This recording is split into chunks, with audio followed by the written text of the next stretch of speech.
excited to introduce you to her. She's got some nice training programs. She's focusing in on relationship myths today.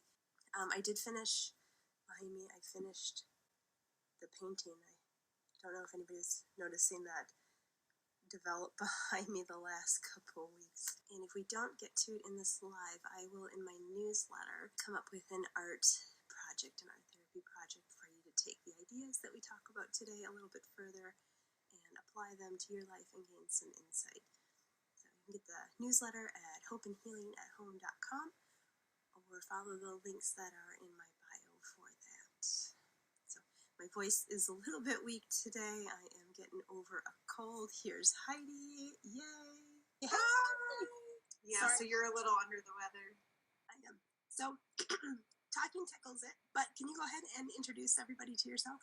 Yeah, absolutely. I'm a relationship coach, and I have been in the fitness industry for about 26 years. I teach group exercise classes, and it was kind of, I morphed from the fitness world into life coaching.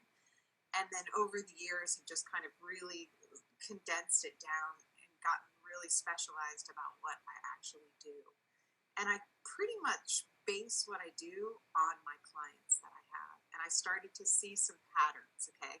So the patterns are, they're women that are between 35 and 55 usually, and they're struggling with relationships.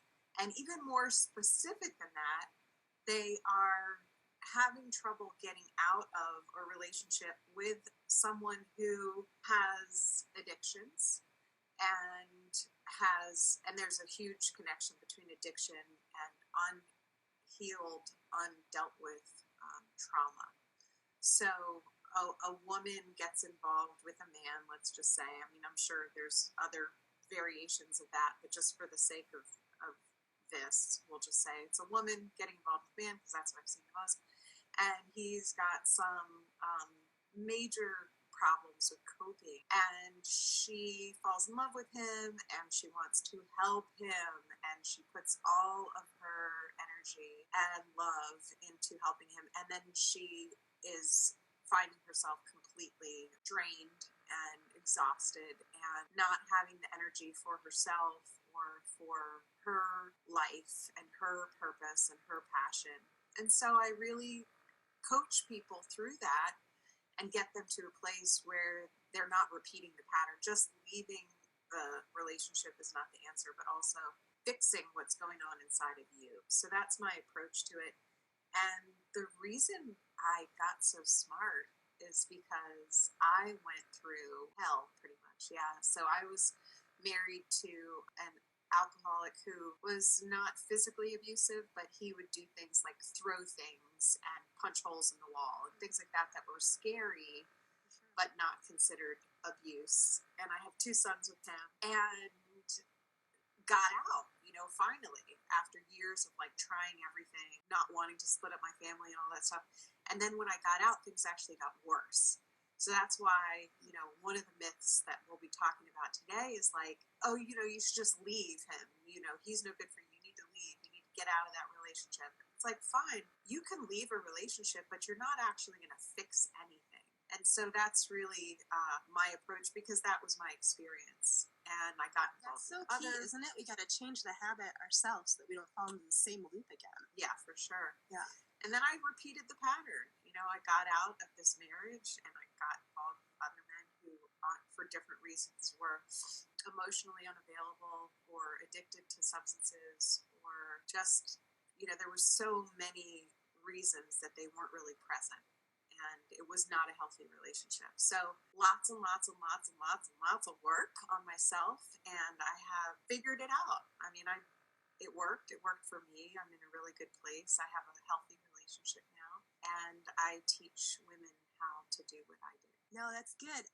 What are the steps that really promoted that healing for you and that transformation? Yeah, I had a therapist right at the moment when I was trying to leave my husband, and I nicknamed her the scary therapist, because she was like a shoot from the hip kind of person. She was the only person that sat me down, and she was like, you are in an abusive relationship, and you need to get out, and you need to protect your kids. And I stopped seeing her because she freaked me out so much. I mean, she told me straight up what was going on. And I think, when you're in it, it's so much easier to lie to yourself, to not see the truth of the situation. This is depressing, and it would mean like totally starting over. I mean, I had a big house with him, I had a sailboat with him, I had a family with him, we shared all of our money. It's like, what do you mean? Like, this is really hopeless? So it's hard to do this. It's really, really, it's not so easy. One of the myths is like, if you are in an abusive relationship, you need to leave. You can't allow that anymore. And it's just not that easy. There's just so many, besides the emotional piece of it, there's like the rest of it. Like, where am I going to live? And how am I going to support us, especially if you have kids. There's just a whole lot involved in that. So she was pivotal. She was like the shoot from the hip person in the truth bomb and like tough love, so that is one thing that I really think is important, is to have someone that'll tell you straight up what's going on. And then eventually you'll be ready. Like, not at first, maybe necessarily, but then it's just a process of seeing clearly and then taking steps and learning skills and practicing them to do things differently. I mean, there's no secret sauce to it. It's hard work. I've had a lot of helpers along the way. I've had a lot of different coaches. I've had a lot of different therapy. I have gone to Al-Anon. That was one of my biggest helpers, to be able to see the addiction is not mine. I have an addiction to the addict.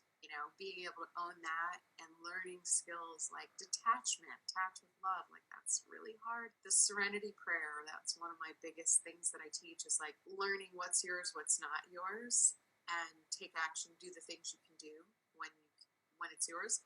And then this biggest one is to release the things that you can't control, which is very, very hard for a lot of women who just want to fix everything and have everything neatly tied up in a bow. So Tony Robbins was a big influence for me. I was going through all of it post-separation. I went to like 3 of his conventions that were like, 24 hours a day, 7-day a week, intensive therapy. It was brutal, but life-changing. And so I got trained as a life coach through his life coaching school. A lot of his approach is action-oriented, which I like. And it's like, you have the ability to change your state, to change your life, to attract the experiences that you want. So a lot of my stuff is based in that. I really like that. I've read a ton of books about trauma and addiction and healing. And, another one of the myths is that what you're looking for, you can find in a relationship. And it's really not true. It's like, you have to deal with yourself, essentially. You need to go deep and deal with stuff that maybe is even unconscious to you. So that's why having a coach helps so much, because you can't see the label from inside the jar, basically, right? So having someone just simply listen and see for you, point out things to you, help you understand. Once you have an understanding of like why you're so stuck, then you can actually do something about it. And then it's just learning the skills. There's a ton of skills. I call them life hacks, where you just learn it and then practice it. It's uncomfortable at first. It's kind of like training a muscle. So say you wanted to get in shape, it's the same process. You don't have a whole lot of momentum or comfort or results at first, but the more you do it, the better it gets, the more fluid you get, and you start to see results, which makes it even better. I think it was after my separation that I got really, really serious about my own work and personal development and all that stuff, because I didn't want to end up in the same situation again. So I was just talking with somebody the other day. There's so many layers, because you do love the person and you don't know how long you should stick with and deal with and support. Where do you draw those boundaries so that it prompts them to get better too? And is it something that you need to walk away from? Is it something you can stick with them through? Where is that? And then how do you change yourself in that situation? If it's a situation where you need to leave, how do you change yourself outside of it? And one thing that she really liked was she got into doing some art, because she said she wasn't ready for, like you said, that first therapist you went to is able to really like shoot from the hip and give you that truth bomb. And part of you is ready for it, and part of you is like, not yet. Yeah, it's scary. Taking some, do you have exercises that people can take, or things they can, those beginning steps that they can take? Yeah, I am like a firm believer in three things. And anyone who works with me will learn these things pretty quickly. So one is exercise, and you've heard this 1,000 times before, but it's all still true, is that connection between your emotions and your body. You hold your emotions in your body. Emotions are actually physical. They are in the fluids of your body. It's crazy stuff, but it's really true. So moving your body every day is going to help loosen things up on the inside. It's almost like, doing the laundry. Just get your body moving, get your fluids moving, get your stuff rolling every single day. I don't care what you do, move every single day. And then this is a process. When I say process your emotions, it starts with awareness. So I would say the number one step is almost being able to have a perspective, like a witness to yourself. So you're not just, like being smacked with things like face, full face, like engulfed in whatever is going on in your life. You can actually get a teeny bit of space and be able to look at yourself. And you can't really get any leverage over yourself unless you get that awareness first. So the way to cultivate self-awareness is start journaling. You could do these check-ins. Like, I realize a lot of people are pretty disconnected from themselves, from their bodies. I didn't realize this, but people are pretty dissociated, especially if you're not used to exercising. You're kind of separated from yourself a lot. So checking in with yourself a lot, checking in with your body. Where are you feeling something in your body? When you get triggered, be aware of it and sit down and stop and write. And I recommend 3 pages a day, especially in the beginning. And it doesn't have to be, you can burn them at the end. Some people say, well, I don't want anyone to read what I wrote. That's fine. You don't have to let them sit around. But start writing, and the way you write is just total, throw up on the paper. Like, it doesn't matter what you say, you're trying to get into that flow. You're trying to bypass the part where you filter yourself and censor yourself and all that stuff and judge yourself and just get it all out. Right. And keep writing. 3 pages worth. What happens, the more you do this, about a page and a half in, is something really magical starts to happen. And you start to figure some stuff out. So it's kind of 2 parts. The writing is to get stuff out, to vent. You get to be as nasty as you want. You get to say whatever you want in there. You don't have to hold anything back. You can fully express. And then you start to get some clarity. And that's a really wonderful thing that happens. I believe that working through your own stuff and healing yourself is 2 parts. It's the emotional part, but it's also the rational part. So being able to deal with those emotions that come up, and then also being able to understand what is going on and why. And then, we can get into other stuff later, but I would say, like, those things are the most important. And then the third part, so exercise, journal, and then the third thing is you've got to talk. I'm going to say 4 things. Okay, 4 things, and then I'll stop at that. 4 things. The third is talk to somebody. That's where coaching comes in. If all I did was simply listen to my clients and then speak back to them what they said to me, we would be winning. That in and of itself is huge value. The 4th thing is to have a way of grounding yourself. And that kind of comes with the exercise and the writing and the talking. Ultimately, what you're trying to be able to do is get yourself to chill. Like, get yourself to come down and, be able to calm your nervous system down. You can't really make any good decisions from a place of, freaking out. So that's like a daily practice. And if you're not used to it, like I was kind of in a state of, high alert all the time, I had to learn how to, get myself calmed down. So that's really important also. It's so important in that, because this is a big change for people, right? So having that person to talk to is that support system. And the journal is nice because it's a container. It's a place to put it and leave it and not be judged. And all of those baby steps, like, you don't have to start running a marathon the first time you start exercising. You don't have to write a novel the first time you start writing. Just the little baby steps. You're not going to have this all figured out in a week. It didn't get here overnight. And so to be gentle with yourself and have someone that kind of walks alongside you and is a cheerleader people are like, you've got it all together now. And I'm like, because I keep working. Because I keep working on it, that's why. Nobody has it all figured out, I promise you. My coach has a coach. With the journaling, there's, that the word vomit of just getting it out. And I even tell people it's like stream of consciousness. So when you get to the point where you're like, I don't know what to write, literally write, I don't know what to write, and go a little further, because that's usually where that block is. That's got a treasure for you that you've been avoiding. That's going to be important for that transformation for you. But do you have any specific people like really have no idea where to start when they sit there with a blank page in front of them? What are some prompts that you have found helpful to get the ball rolling? That's a great question.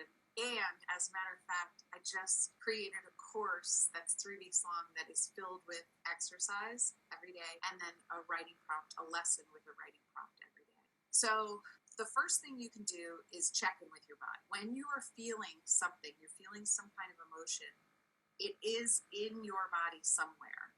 So check, all this whole line from here to here. It's not usually in your arms and your legs, by the way. It's usually in your gut, deep gut or shallow gut, your heart area or your throat. That's a clue.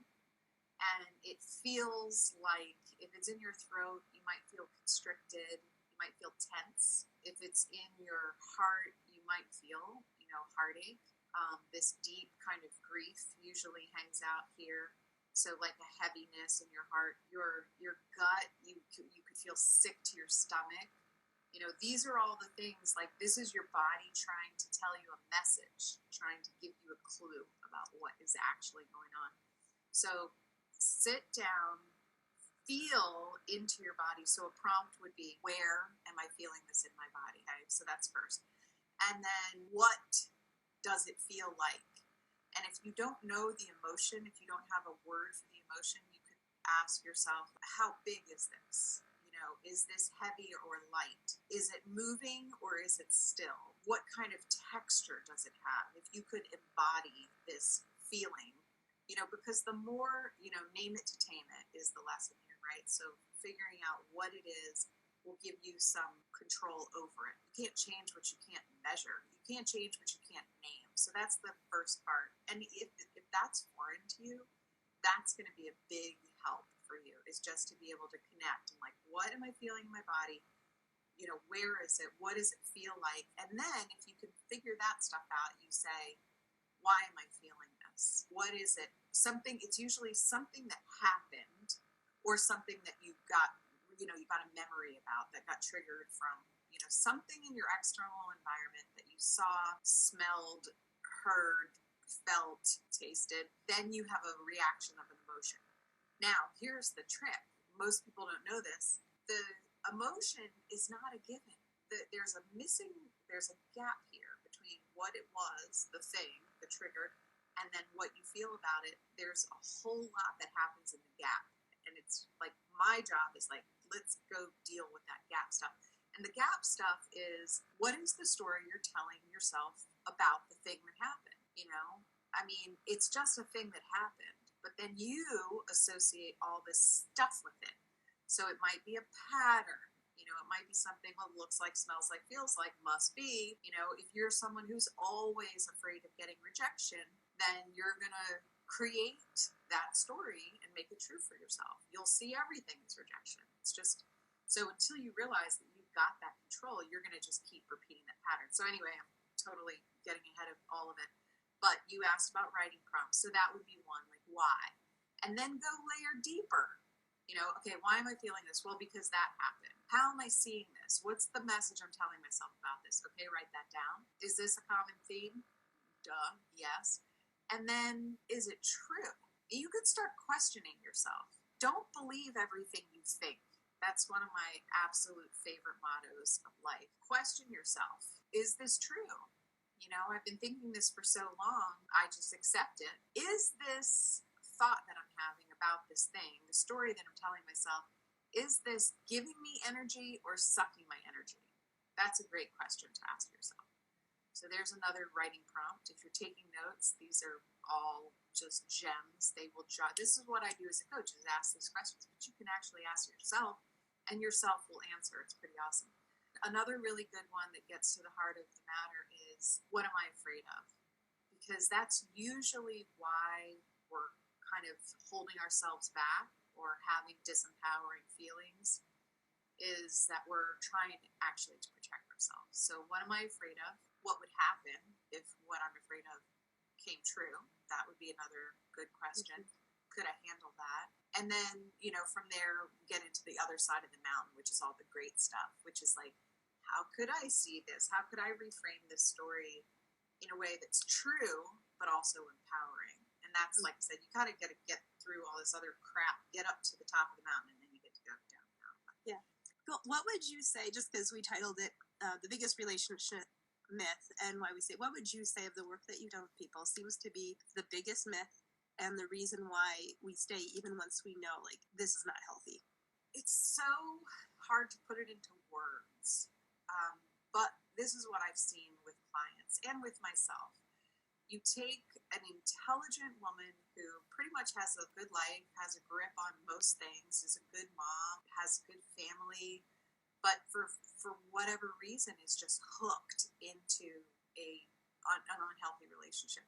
The biggest myth is, that you should just leave. That's what really, like, why do we say, you need to just leave? Why are you still there? He's not treating you well. You deserve better. Next, blah, blah, blah. It's just not that easy. And that's not really the solution, because I did that. I left, and then nothing got better, and it actually got worse. So, that's not the answer. So the truth is, the reason why we stay is very deep and very personal. It actually has nothing to do with the guy. It has to do with yourself and some receptors that you have inside of you. So my work with clients, I'm like pointing out, like, this is you and these are your receptors. This is you, not feeling like you deserve 100%. This is you, being afraid to speak up. This is you, trying to not rock the boat or cause conflict. And that's why someone, narcissist, whatever you want to call, comes in and it fits perfectly. They fit your receptors. It's not about picking a good guy, because believe me, you can make a good guy and have a toxic relationship with him. It's absolutely possible. I could mess up any relationship, I promise you. The solution is, and my work with clients is like, how do I heal these receptors, right? And that's what they say about love yourself, but like, how, right? Everybody says this, and like, do the work. What do I do? Like, what is it that I need to do? And it's like, we work on self-worth. We work on being able to know your gut and to speak up. We work on knowing 100% that you're fine without this man or this relationship, and then you're here. So it's a really amazing thing that happens. Something changes with the relationship when you start to do this deep personal work. It might be patterns that are so old, patterns from your childhood that you don't even realize that are there. So the psychology piece of it is really important, and that's where we go in and do all that talking and learning and figuring out, like, the attachment patterns and the trauma, and all that stuff is really important. And then it's the action piece, like, okay, kind of understand, how are we going to change the dynamic, and then you can have a healthy relationship. I'm 49 years old and I have the first healthy relationship I've ever been in now. Isn't that crazy? It gives hope, light at the end of the tunnel for people that this work, I love the mountain analogy that you gave, because this work, it's step by step by step. You don't figure it out overnight. You be gentle with yourself, and there's a lot of encouragement, support that you can find, a lot of different ways to safely do this work so that you don't feel like you're inundated and you're the bad person, but to nurture yourself through it. And then there is hope. Things can be different on the other side of this. So cool. We are at our half hour. These always go really fast. But can you tell people how they can find you? Yeah, of course. It's just HeidiShaner.com. Everything's on my website. You can schedule a consult with me. That's probably my favorite, is when I can just talk to someone straight up and find out. I feel like everybody is at a certain point in their journey. And so I can kind of, just by listening and see, like, how far along this journey you are, from totally stuck and in crisis mode and sort of unconscious about what's going on, to all the way over here, which is like having healthy relationships. So that's what I would love to do. I would love to schedule consults and talk with someone one-on-one. Awesome. Get them to the next step. And in my newsletter this week, I'll put those links and I'll write out some of those questions that you gave us, those prompts for journaling. So thanks for your time today. Thanks for joining. Thank you. Bye.